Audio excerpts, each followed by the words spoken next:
น้อยเหยียบจะไม่ใกล้เขาเลย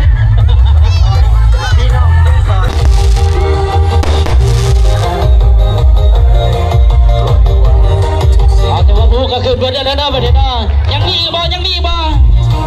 ถือว่าเบิร์ดเลยนะเอาเตรียมตัวพี่น้องเตรียมตัวเด้อเอาได้ละ3 2 1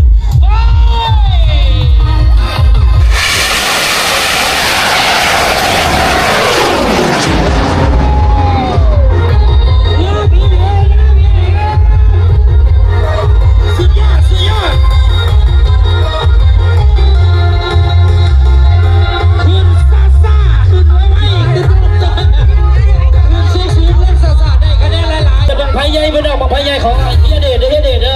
ฮียคุณเดชฮอเป็นแบบที่3บางทีเนาะเป็นงานของเฮียคุณเดชด้วยนะ